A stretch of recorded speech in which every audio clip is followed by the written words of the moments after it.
کل کے سبق میں بات ہو رہی تھی امام کے قریب بیٹھ کر خطبہ سننا۔ آج کا سبق بھی اسی سبق کے ساتھ ہی ریلیٹڈ ہے۔ جمعہ کی سنتوں میں سے ایک سنت ہے غسل کرنا۔ بخاری و مسلم کتاب الجمعہ کی حدیث پاک ہے، حضور علیہ السلام نے ارشاد فرمایا، جو شخص جوان ہے یعنی بالغ ہے،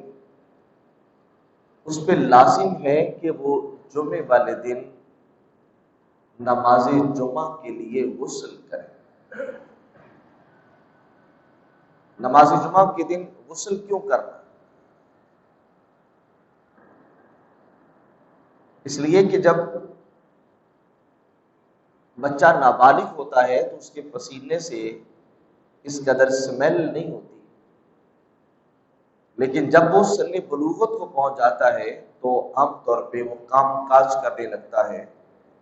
محنت کرنے لگتا ہے اور ٹھوس غذائیں کھانے لگتا ہے، مرغن غذاؤں کو ترجیح دینے لگتا ہے، جس کی وجہ سے اس کے بول و براز کے ساتھ ساتھ اس کے پسینے سے بھی سمیل آنے لگتی ہے،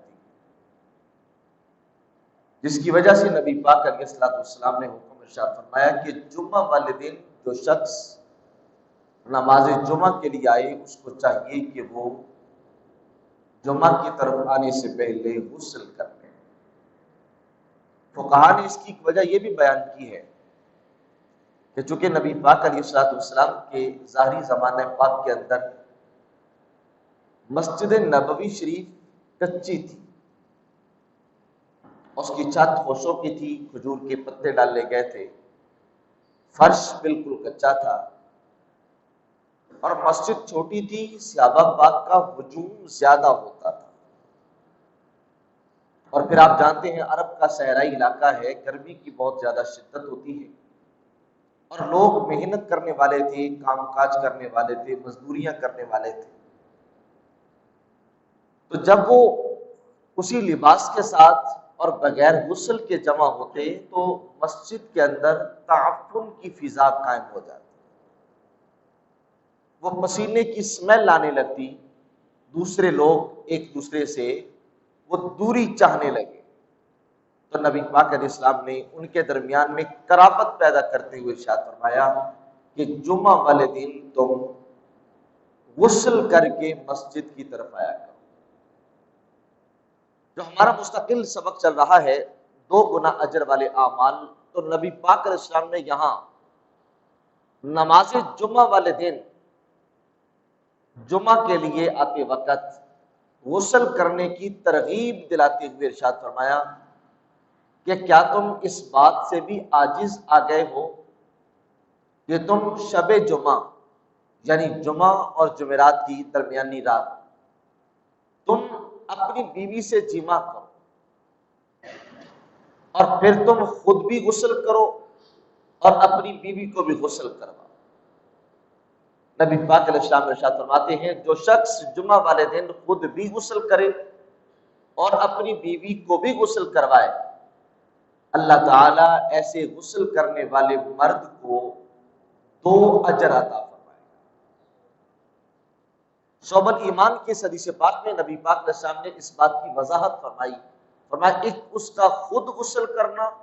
اور دوسرا اس کو اپنی بیوی کو غسل کروانا۔ نبی پاک علیہ السلام نے اس حدیث پاک میں یہ جو ارشاد فرمایا کہ خود غسل کرے اور اپنی بیوی کو غسل کروائے، یعنی شب جمعہ وہ قرابت پیدا کرے، صحبت کرے۔ حضور جان کائنات صلی اللہ تعالی علیہ وسلم امت کے اوپر بڑے رحیم، بڑے شفیق اور بڑے مہربان۔ اس حدیث پاک کے اندر امام الانبیاء صلی اللہ تعالی علیہ وسلم نے جو پیدا ہونے والی میاں بیوی کے اندر دوریاں ہیں ان کو قرابتوں میں بدلا ہے کہ میاں بیوی میں بسا اوقات ناچاکی ہو جاتی ہے، ناراضگی ہو جاتی ہے، دوری ہو جاتی ہے، تو حضور جان کائنات علیہ السلام اس ناچاکی کو محبت میں بدلنے کے لیے یہ ترغیب ارشاد فرما رہے ہیں کہ جو شخص شب جمعہ صحبت کرتا ہے، پھر غسل کرے اور اپنی بیوی کو غسل کروائے، جب وہ مسجد کی طرف آتا ہے تو اللہ اس بندے کو ڈبل اجر عطا فرماتا ہے۔ تو یہاں دیکھیے رسول کریم علیہ الصلوۃ والسلام نے اپنی امت کے درمیان میں جو ناراضگیاں ہیں،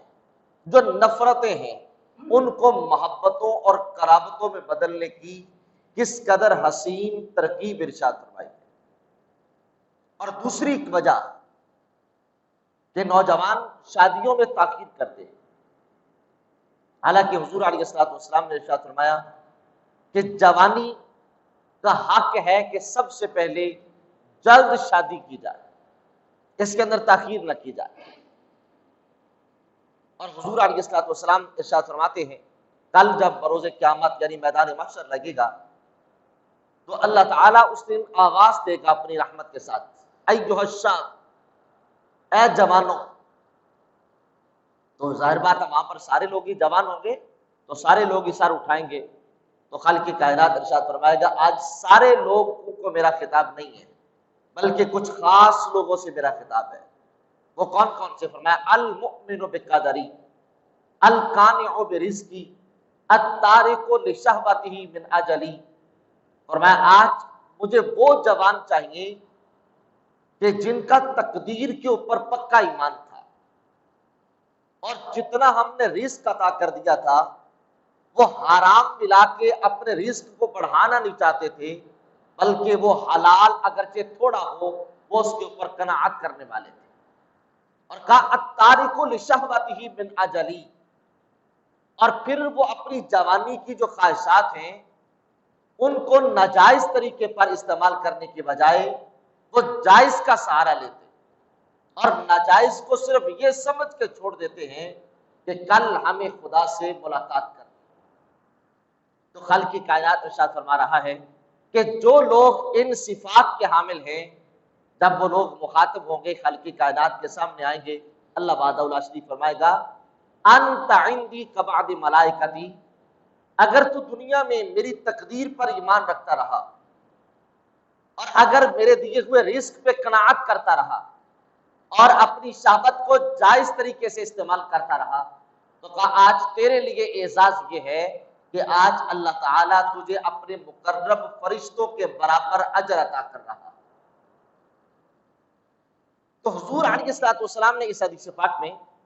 اصل جوانوں کو شادی کی ترغیب دلائی ہے، اور جو شادی شدہ لوگ ہیں ان کو میاں بیوی کی محبت کی طرف راغب کیا ہے۔ اور نبی پاک علیہ الصلوۃ والسلام نے حیرانگی کے ساتھ استفہام کے انداز میں سوال کیا، کیا تم اس بات پہ بھی قادر نہیں ہو کہ تم ہفتے میں ایک بار ہی جمع کر لو؟ یعنی کم از کم ایک بار تم جمع ضرور کرو، اور وہ دن جب تم نے جمع کرنا ہے تو کہا شب جمعہ کا انتخاب کرو، اس لیے کہ اس سے تمہارے زوجین کی محبت بھی بڑھ جائے گی، حقوق بھی ادا ہو جائیں گے، اور اللہ تعالیٰ تمہیں ڈبل اجر بھی عطا فرما دے گا۔ حضور جان کائنات صلی اللہ تعالی علیہ وسلم نے اپنی مسجد پاک کو یعنی مسجد نبوی کی طہارت کو مسلم، اور اپنی مسجد نبوی کی طہارت کو اور اس کی صفائی ستھرائی کو اور اس کے ماحول کو پاکیزہ رکھنے کے لیے صحابہ اکرام کو حکم ارشاد فرمایا کہ تم جمعہ والے دن غسل کر کے مسجد میں آیا کرو۔ تو ساتھ میں ایک دوسری سنت بھی ارشاد فرمائی کہ جب تم جمعہ والے دن مسجد میں آؤ تو اس وقت خوشبو لگا کے آیا۔ اب صحابہ اکرام بڑی اچھی اچھی خوشبوئیں لگا کے آتے تھے۔ سیدنا عمر بن خطاب رضی اللہ تعالیٰ عنہ کا دور تھا، ایک صحابی وہ نبی پاک کے دور میں بھی آتے تھے، سرکار صدیق پاک کے دور میں بھی آتے تھے، حضرت عمر بن خطاب کے دور میں بھی آتے تھے۔ تو جب وہ آ کر مسجد میں بیٹھتے تو مسجد کا ماحول یک لخت بدل جاتا، خوشبو پھیل جاتی ہر طرف۔ صحابہ اکرام کوشش کرتے کہ اس صحابی کے قریب بیٹھے، اس لیے کہ ان سے بڑی اعلیٰ قسم کی خوشبو آتی تھی۔ سیدنا عمر بن خطاب رضی اللہ تعالیٰ عنہ نے جب محسوس کیا کہ لوگ اس صحابی کے زیادہ قریب بیٹھتے ہیں تو پوچھا وجہ کیا ہے؟ عرض کی حضور خوشبوئیں تو ہم بھی استعمال کرتے ہیں، اعلیٰ سے اعلیٰ، قیمتی سے قیمتی، لیکن اس صحابی کے پاس جو خوشبو ہے نا، پتہ نہیں یہ کون سی خوشبو لگاتے ہیں، وہ بالکل ہی منفرد ہے۔ اور کہا سچ پوچھو تو یہ ہے کہ جب یہ ہمارے پاس آ کے بیٹھتے ہیں ایک بار تو ہمیں بارگاہ مصطفی کا وہ حسین منظر یاد آ جاتا ہے. ہم ان سے سوال کرتے ہیں کہ بتاؤ تو کون سی خوشبو استعمال کرتا ہے، تو یہ بتاتا بھی نہیں ہے. سرکار عمر بن خطاب رضی اللہ تعالیٰ عنہ نے بلا کے فرمایا بتاؤ تیرے پاس کون سی خوشبو ہے؟ تو سیدنا عمر بن خطاب رضی اللہ تعالیٰ عنہ نے فرمایا خوشبو میرے پاس ہے لیکن ہے بڑی انوکھی. خوشبو میرے پاس ہے بڑی قیمتی اور نرالی خوشبو ہے، اور میں آپ کو بتاؤں اور دکھاؤں گا تب کہ آپ وہ مجھ سے اگر خوشبو نہ لینے کا وعدہ کریں، آپ مجھ سے وہ خوشبو لیں گے نہیں. تو سرکار عمر بن خطاب نے فرمایا ہاں ہم نہیں لیں گے، بتا وہ خوشبو کون سی ہے. تو وہ صحابی رسول کا عقیدت والا جملہ سنیے گا. اپنی وہ جو چادر کا لڑ ہوتا ہے یا چادر کا پلو ہوتا ہے جس کو ہماری پنجابی میں ڈب کہتے ہیں، اپنی ڈب کھولی اور اس میں سے ایک شاپر نکالا اور شاپر کے اندر ایک چھوٹا سا پتھر تھا. سرکار عمر پاک سے عرض کرتے ہیں حضور میرے پاس کوئی خوشبو بازار والی نہیں ہے، میرے پاس تو خوشبو دربار والی ہے. فرمایا یہ کہاں سے آئی تیرے پاس خوشبو؟ یہ تو بظاہر پتھر ہے، کستوری تو نہیں ہے، لیکن خوشبو اس کی کستوری سے بھی اعلیٰ ہے، کہ تیرے پاس کہاں سے آئی؟ تو کہا حضور ہسٹری سن لیجیے اس کی. ایک دن نبی پاک علیہ السلام ہماری مجلس سے اٹھ کے رفع حاجت کے لیے باہر تشریف لے گئے تھے، اور میں بھی نبی پاک علیہ السلام کی نگہداشت کے لیے، سرکار کی نگرانی کے لیے، پہرے داری کے طور پہ میں بھی حضور کے پیچھے چلا گیا. اور حضور جان کائنات صلی اللہ تعالی علیہ وسلم نے ایک جگہ پر بیٹھ کے رفع حاجت فرمایا. اور یہ سرکار علیہ السلام کا طریقہ تھا کہ حضور جھاڑیوں میں بیٹھ کے رفع حاجت کرتے تھے، کھلے میدان میں سرکار بول و براز نہیں فرماتے تھے. بلکہ ایک روایت میں آتا ہے نبی پاک علیہ السلام کے ساتھ ایک صحابی تھے، حضور نے صحابی سے فرمایا جاؤ جا کے ان جھاڑیوں سے کہہ دو کہ وہ آ کے میرے نبی کو پردہ کرے.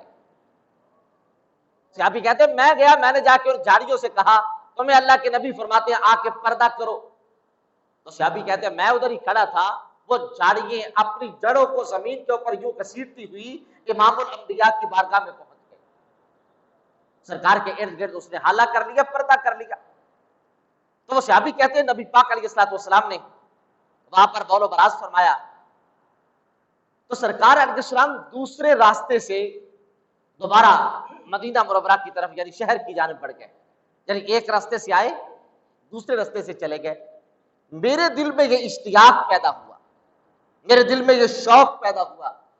کہ آج میں دیکھوں تو صحیح نبی پاک کے جسم اطہر سے نکلتا کیا ہے. یعنی میرے دل میں شوق پیدا ہوا کہ میں نبی پاک علیہ السلام کا بول و براز دیکھوں، بول و براز کیسا ہے. کہا میں اس جگہ پر آیا جس جگہ پر نبی پاک علیہ السلام نے رفع حاجت کیا تھا. تو کہا میں نے بہت ٹٹولا ادھر ادھر دیکھا لیکن مجھے کوئی چیز نظر نہ آئی. اور یہ انبیاء کرام کی عظمت ہے کہ وہ جب بول و براز کرتے ہیں تو زمین اس کو اپنے اندر ضبط کر لیتی ہے، زمین اس کو اپنے اندر چھپا دیتی ہے. اور بلکہ عاشق لوگ تو یہ بھی کہتے ہیں کہ یہ مٹی کے اندر سے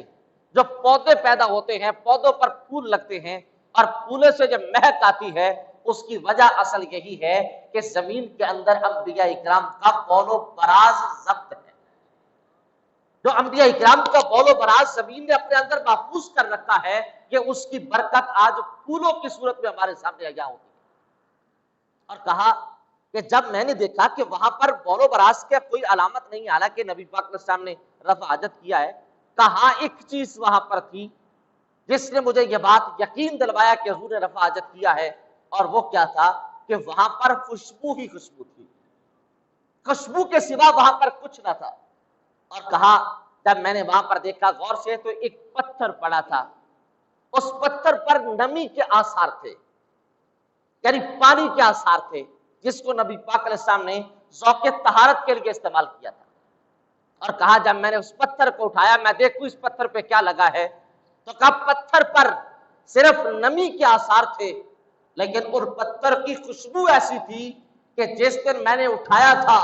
تب بھی یہ خوشبو ایسے ہی آ رہی تھی. آج برسوں بیت گئے تو کہا یہ پتھر اس دن کی طرح آج بھی پورا مہک رہا.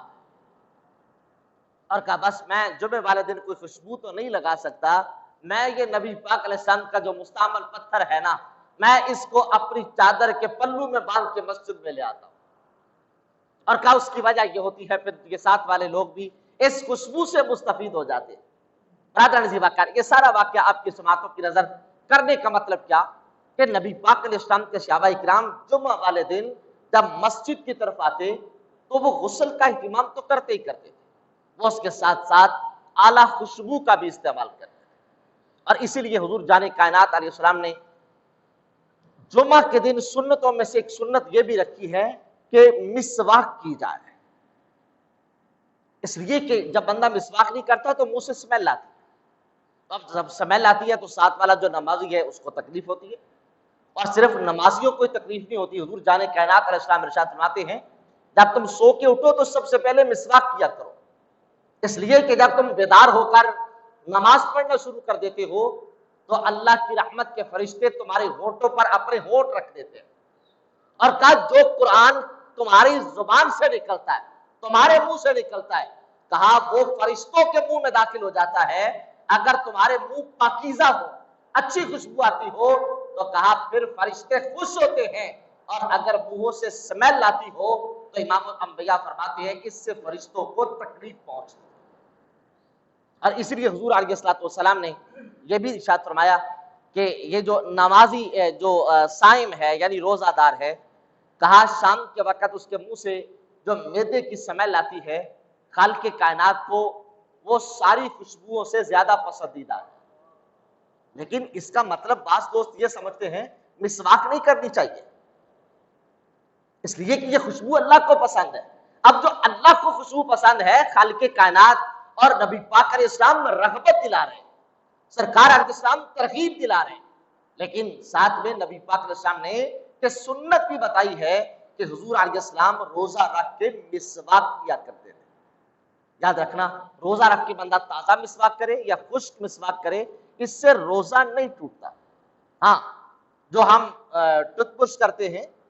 یا منجن وغیرہ کرتے ہیں جس کے اوپر کیمیکل لگے ہوتے ہیں، اس کی اجازت نہیں ہے، چونکہ اس کا ایک اپنا ذاتی ٹیسٹ ہوتا ہے، اس کی اجازت نہیں ہے۔ لیکن مسواک کرنا وہ تازی ہو یا خشک ہو، یہ تو خود نبی پاک علیہ السلام کی سنت مبارکہ ہے۔ اس لیے رسول کریم علیہ السلام نے جمعہ والے دن غسل کرنے کی ترغیب ارشاد فرمائی، اور سنن بہقی کے اندر یہ حدیث پاک ہے، حضور علیہ السلام نے ارشاد فرمایا جو نوجوان شب جمعہ اپنی بیوی سے صحبت کرتا ہے، صبح خود بھی غسل کرتا ہے اور اپنی بیوی کو بھی غسل کرواتا ہے، اور پھر جلد مسجد کی طرف آتا ہے، کیونکہ جمعے والے دن کو چھٹی کا دن کہنا یا کام کو چھوڑنا کہنا اس کی، ورنہ اسلام میں چھٹی کا تصور نہیں ہے۔ اسلام میں چھٹی کا تصور اتنا ہے کہ تم بس اپنے کام کو موقوف کرو تاکہ اپنی تیاری کر سکو جمعے کی، اور جب جمعے کی تیاری ہو جائے تو جلدی سے جمعے کی طرف آ جاؤ۔ اور حضور فرماتے ہیں وہ مسجد میں آئے اور امام کے قریب بیٹھ کر خاموش ہو کر توجہ سے امام کا خطبہ سنے تو بشارت سننا میرے آقا کتنی بڑی دیتے ہیں، فرمایا اللہ ایسے آدمی کو 100 سال کے روزے اور 100 سال کی راتوں کے قیام کا ثواب عطا فرماتا ہے، یعنی اس کا اتنا بڑا اجر ہے کہ جس طرح اس نے پورا سال اللہ کی راستے کے اندر روزہ رکھا پورا سال، اور جس طرح اس نے پورے سال کی راتوں میں اللہ کی بارگاہ میں قیام کیا ہے۔ اس لیے برادران عزیز وقار، ہمیں سرکار علیہ السلام کی سنت، سرکار علیہ السلام کے طریقے اور آپ کی عملی زندگی کے وہ جواہر اور موتی جو نبی پاک علیہ السلام نے تعلیم امت کے لیے چھوڑے ہیں، ہمیں ان کو اکٹھا کر کے ان کے اوپر عمل پیرا ہونا چاہیے تاکہ ہماری یہ دنیا بھی بہتر ہو جائے اور ہماری آخرت بھی اچھی ہو جائے۔ وآخر دعوانا ان الحمد للہ رب العالمین۔ اللہم صلی علی سیدنا مولانا